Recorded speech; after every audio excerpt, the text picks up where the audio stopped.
Hello viewers, welcome to my channel. दिसंबर में जो भी कुछ इवेंट हैपन हुए हैं हम उनको इस वीडियो में कवर अप करेंगे। ये पार्ट 1 रहेगा। तो चलिए स्टार्ट करते हैं अपना पहली हैपनिंग से। PM Shri Narendra Modi has inaugurated 10,000th Jan Aushadhi केंद्र एट एम्स देवधर। नरेंद्र मोदी जी ने जो है वो उद्घाटन किया 10,000वें जन औषधि केंद्र का एम्स देवधर में, झारखंड में। जन औषधि केंद्र क्या चीज़ है? जन औषधि केंद्र बेसिकली केमिस्ट शॉप्स हैं जहाँ पर जेनरिक मेडिसिन अवेलेबल होंगी। इनके प्राइस काफ़ी कम होते हैं ब्रांडेड मेडिसिन के कंपैरिजन में। तो इन जन औषधि केंद्र के थ्रू हमें सब्सिडाइज रेट पर मेडिसिन अवेलेबल कराई जाएगी। सरकार ने इसके लिए 10,500 जन औषधि केंद्र खोलने की बात कही थी। 15 अगस्त को ये अनाउंसमेंट हुआ था, जिसको बढ़ा के अब जो है वो 25,000 कर दिया है। और ये 25,000 जो है वो 31 मार्च 2026 तक खुलने हैं। कौन खोलेगा? Ministry of chemical and fertilisers इसको खोलेगी। इसके साथ ही साथ जो है वो एक स्कीम भी है, इसी की प्रधानमंत्री भारतीय जन औषधि योजना नाम की एक स्कीम है जो कि 2008 में आई थी और इसको 2015-16 में जो है वो दोबारा रिलॉन्च करा था कुछ चेंजेस करके। इसमें ये जो है इसको भारतीय जन औषधि जो योजना है इसको स्टार्ट करा था डिपार्टमेंट ऑफ फार्मास्यूटिकल्स ने, जो कि ministry of chemicals and fertilisers के अंडर काम करती है। बात जन औषधि केंद्र की हो रही है तो जन औषधि हम दिवस भी सेलिब्रेट करते हैं। जन औषधि दिवस भी हम सेलिब्रेट करते हैं। कब करते हैं? 7 मार्च को हर साल।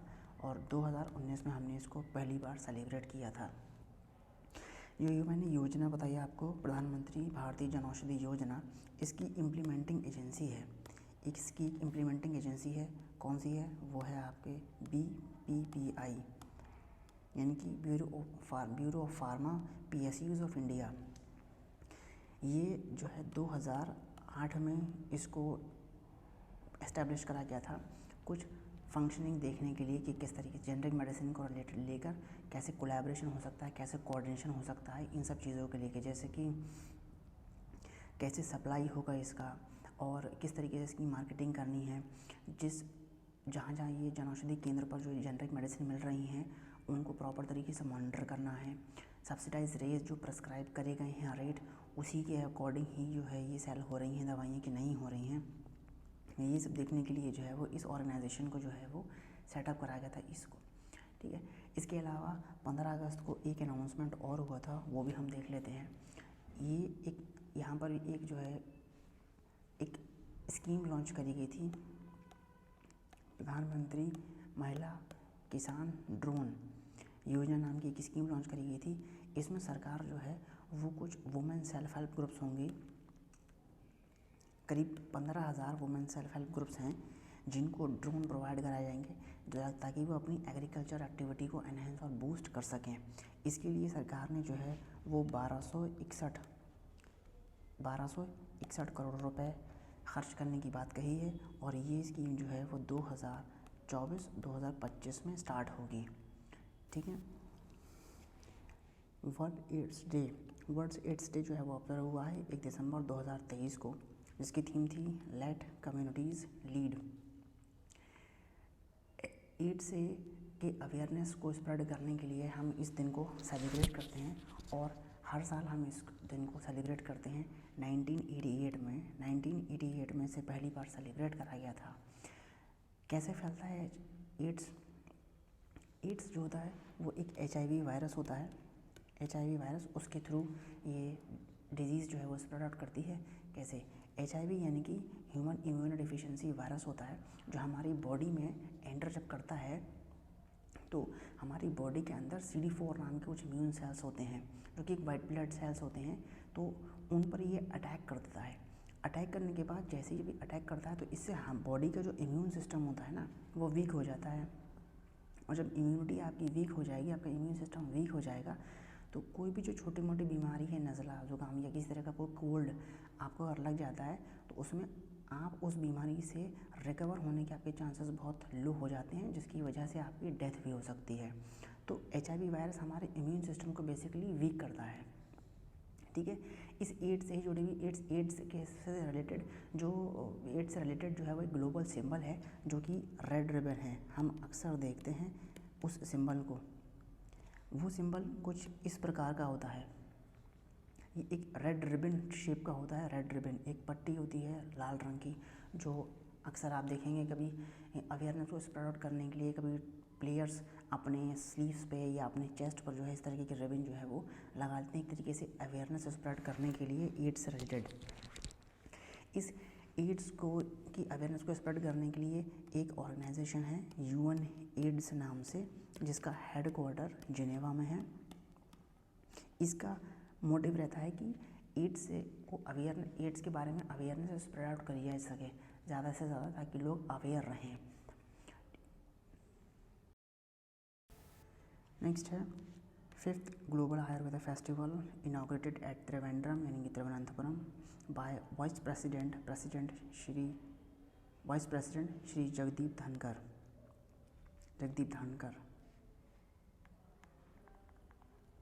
वाइस प्रेसिडेंट जगदीप धनकर ने जो है वही 5वां ग्लोबल आयुर्वेद फेस्टिवल जो है वो इनॉग्रेट किया, जिसकी थीम थी emerging challenges in health care and a resurgent Ayurveda.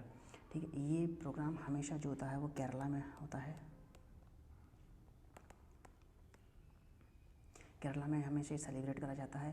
पहली बार 2012 में से सेलिब्रेट करा गया था फर्स्ट टाइम, और ये बिनियल इवेंट है। बिनियल इवेंट का मतलब होता है वंस इन 2 ईयर, 2 साल में ये एक बार फेस्टिवल सेलिब्रेट करा जाता है। 1 दिसंबर से लेके 5 दिसंबर को ये हमने फेस्टिवल सेलिब्रेट करा था। इसको ऑर्गेनाइज किसने किया था? Organised by CISSA plus ministry of AYUSH and plus Kerala government का जो आयुष डिपार्टमेंट है, इन तीनों ने मिलकर जो है वो इसे ऑर्गेनाइज किया था। सीसा क्या चीज़ है? सीसा जो है वो centre for innovation in science and social action, ये इसकी कंप्लीट फुल फॉर्म है। बात हो रही है आयुर्वेदा की, तो आयुर्वेद से जुड़ी हुई एक जो है पोर्टल एक गवर्नमेंट ने एक स्कीम स्टार्ट करी है गवर्नमेंट ने, और इस स्कीम को जो है वो लॉन्च करा है CCRAS ने। CCRAS क्या है? Central council for research and Ayurvedic sciences, ये इसकी फुल फॉर्म है, और ये काम करती है मिनिस्ट्री ऑफ आयुष के अंडर में। ये काम करती है।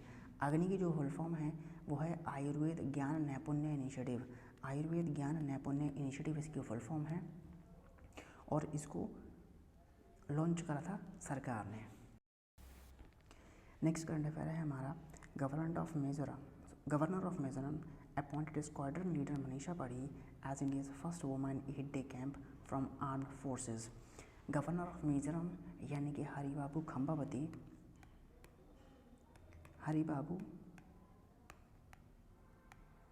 खंबापति ये गवर्नर है मिजोरम के। इन्होंने जो है वो मनीषा पाड़ी को 8 डे कैंप अपॉइंट करा है। 8 डे कैंप क्या है? बेसिकली ये एक पर्सनल सेक्रेटरी इनको अपॉइंट करा है। पर्सनल सेक्रेटरी बेसिकली जो है ना, ये जो सीनियर मिलिट्री ऑफिसर्स होते हैं या सीनियर पुलिस ऑफिसर है या कोई भी सीनियर गवर्नमेंट ऑफिसर है, उनकी ये पर्सनल सेक्रेटरी अपॉइंट करी गई हैं। ये इंडियन एयरफोर्स से हैं, और ये कहाँ से हैं? ये जो हैं ये बहरामपुर से हैं, उड़ीसा से हैं ये। और इन्हीं साथ साथ एक वुमेन और हैं जिनका नाम इम्पोर्टेंट है, वो हैं सुनीता BS। ये जो है वो कमांडिंग ऑफिसर बनी हुई हैं AFTC की at Delhi cantonment New Delhi में। AFTC यानी कि आर्म्ड फोर्सेस ट्रांसफ्यूजन सेंटर में ये कमांडिंग ऑफिसर बनी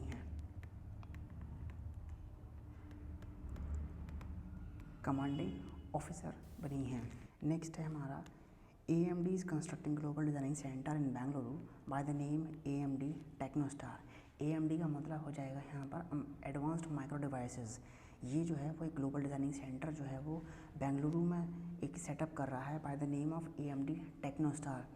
5 लाख स्क्वायर फीट का ये कैंपस होगा, जो कि इनॉग्रेटेड हुआ है अश्विनी वैष्णव के द्वारा। अश्विनी वैष्णव ने जो है वो इसे इनाग्रेट किया है। करीब 3,000 AMD इंजीनियर्स यहाँ पर काम करेंगे। और काम क्या होगा इनका कि सेमीकंडक्टर के डिज़ाइन और डेवलपमेंट के ऊपर फोकस रहेगा, उस टेक्नोलॉजी के ऊपर, क्योंकि सेमीकंडक्टर बहुत ही एक इम्पॉर्टेंट मतलब एक तरीके से कंडक्टर है, मतलब ये डिवाइसेस में यूज़ होता है, बहुत ही बारीकी वाला मामला है, काम होता है इसमें। तो इसकी टेक्नोलॉजी को और एनहेंस और डेवलप करा जाएगा, जिससे जो है वो ये टेक्नोलॉजी इंडिया के पास भी आएगी। जब इंडिया में होगा, इंडिया में इसका काम होगा, मैन्युफैक्चरिंग होगी, तो इससे टेक्नोलॉजी इंडिया के पास रहेगी। AMD ने अनाउंस करा है ये जो है ये अनाउंस जो किया था, ये एक सेमीकॉन इंडिया इवेंट हुआ था, वहाँ पर इसने अनाउंस किया था इसे, सेमीकॉन इंडिया इवेंट, जो कि आपका गांधीनगर में हुआ था, गांधीनगर गुजरात में। कब हुआ था? ये जुलाई 2023 में एक इवेंट हुआ था, सेमीकॉन इंडिया इवेंट। वहाँ पे ये अनाउंस करा था कि AMD जो है वो एक 5 लाख स्क्वायर फीट में एक कैंपस जो है वो ओपन करेगा। इसके साथ ही साथ जो है वो USA की एक और कंपनी है, माइक्रॉन नाम की कंपनी है USA में, जिसने अपना सेमीकंडक्टर का प्लांट जो है वो सेटअप करा है। कहाँ पर? सानंद में, सानंद इंडस्ट्रियल एरिया गुजरात में, वहाँ पर इन्होंने अपना प्लांट सेटअप करा है। उसका जो कॉस्ट इन्होंने जो बताई है, वो कॉस्ट है इसकी करीब 2.75 बिलियन डॉलर, यानी करीब 20,000 करोड़ रुपए की उसमें कॉस्ट है। नेक्स्ट है हमारा doctor VR Lalithambika, ISRO scientist, has been awarded the legion the honour, the highest France civilian award. यानी फ्रांस का हाईएस्ट सिविलियन अवार्ड है लीजन द ऑनर। इससे नवाजा गया है किसको? VR ललितंबिका को, जो कि इसरो की साइंटिस्ट हैं। ये सेकंड पर्सन है आफ्टर AS किरण कुमार, जो कि इसरो के चेयरमैन रह चुके हैं। उनके बाद ये सेकंड पर्सन है जिनको ये फ्रांस का हाईएस्ट सिविलियन अवार्ड मिला है। किस लिए मिला है? क्योंकि इन्होंने जो थे इंडिया और फ्रांस के साथ कुछ रिश्ते जो थे वो थोड़े से मजबूत करे हैं, और ये पार्ट रही थी गगनयान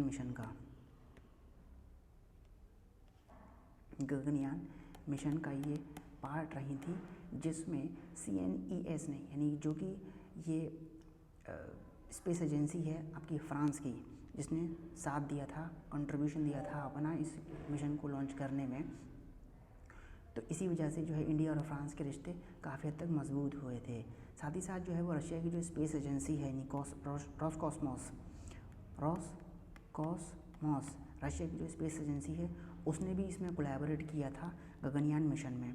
साथ ही साथ जो है वो तृष्णा जो है वो एक नाम का जॉइंट मिशन है, तृष्णा नाम का एक जॉइंट एफर्ट है जो बिटवीन है इसरो के और CNES के, यानी कि एजेंसी ऑफ फ्रांस, यानी कि space agency of France.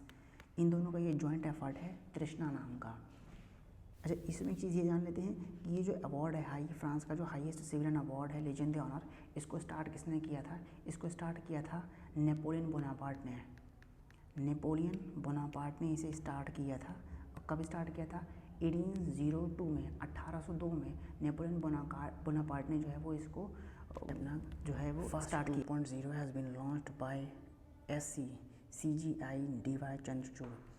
Faster 2.0 जो है वो एक सुप्रीम कोर्ट का इनिशिएटिव है, जिसको लॉन्च करा है chief justice of India DY Chandrachud ने। ये अपग्रेडेड वर्जन है। इससे पहले फास्टर 1 आया था, जो कि लॉन्च हुआ था पहले अप्रैल 2022 में ये लॉन्च हुआ था। उसका ये अपग्रेडेड वर्जन है। जो ये 2022 में जो ये लॉन्च हुआ था, इसको NV रमना, जो उस टाइम पे चीफ जस्टिस ऑफ इंडिया थे, उन्होंने इसे लॉन्च करा था।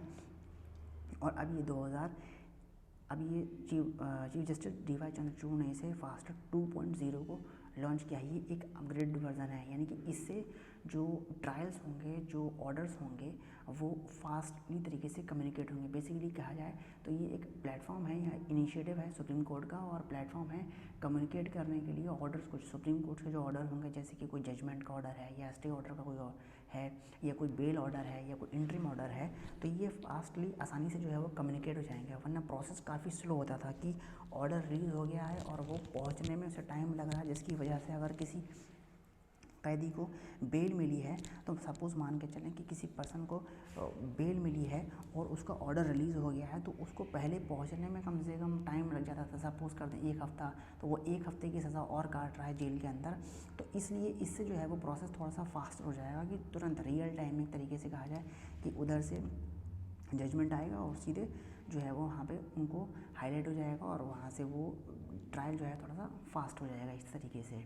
तो ये जो है वो एक इम्प्रूव्ड वर्जन है और DY चंद्रचूड़ ने इसे लॉन्च किया था। इसी के साथ जो है इन्होंने जो था वो एक ESER यानी कि इलेक्ट्रॉनिक सुप्रीम कोर्ट रिपोर्ट भी जो है वो लॉन्च करी है, जो कि हिंदी में अवेलेबल हो सकती है। यानी कि सुप्रीम कोर्ट की जो भी रिपोर्ट्स हैं वो बेसिकली इंग्लिश में होती हैं, क्योंकि कोर्ट के ज़्यादातर मैटर्स जो हैं वो इंग्लिश में प्रिंटेड होते हैं, फॉर्मेट मिलते हैं, लेकिन ESER के थ्रू जो है वो हमें हिंदी में भी जो है वो सारी रिपोर्ट्स जो है वो अवेलेबल हो जाएंगी।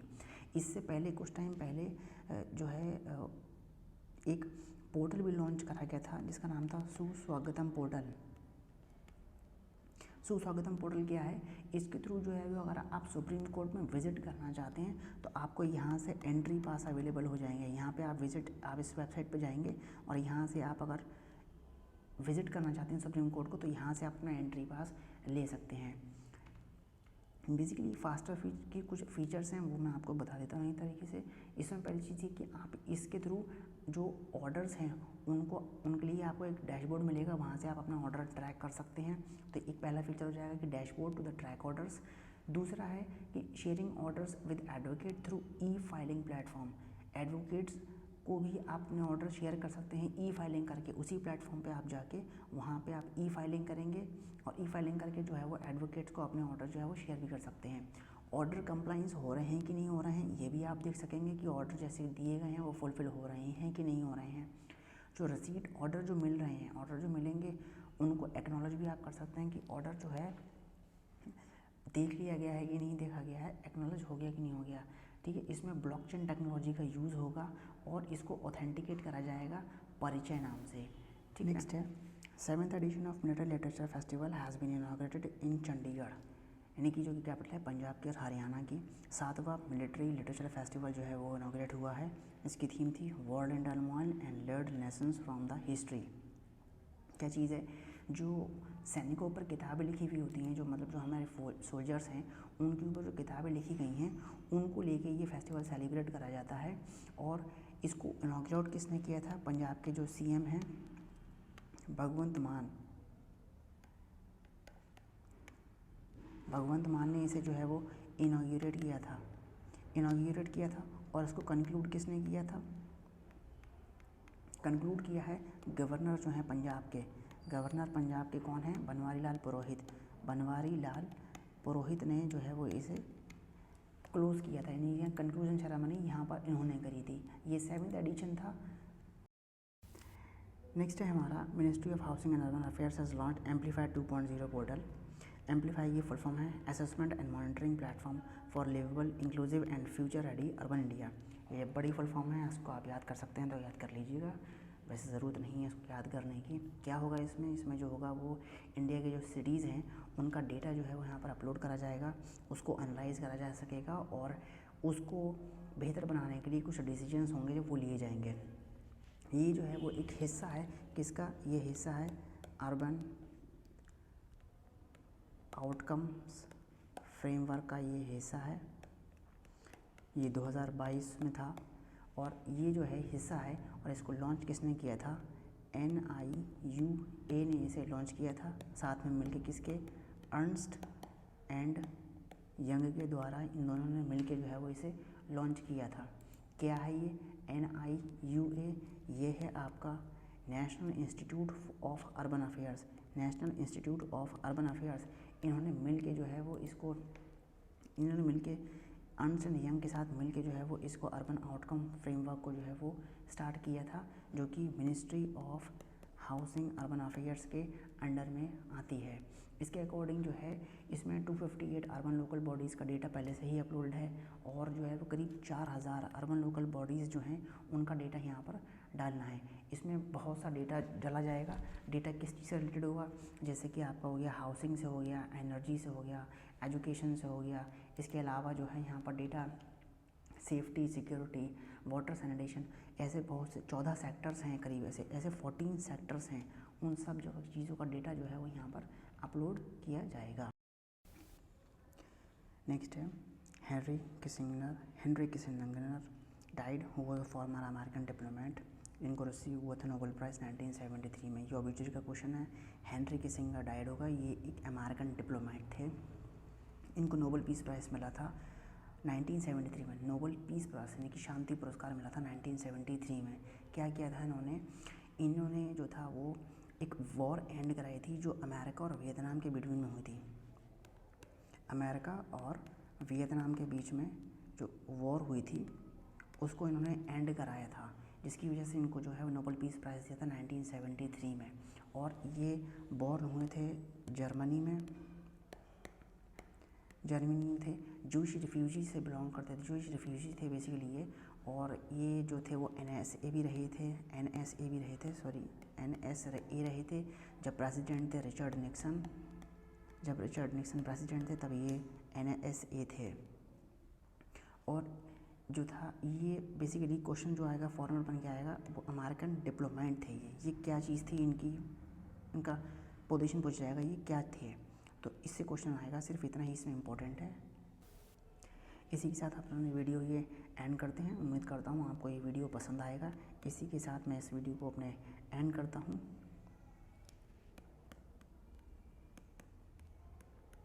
Thank you and have a nice day.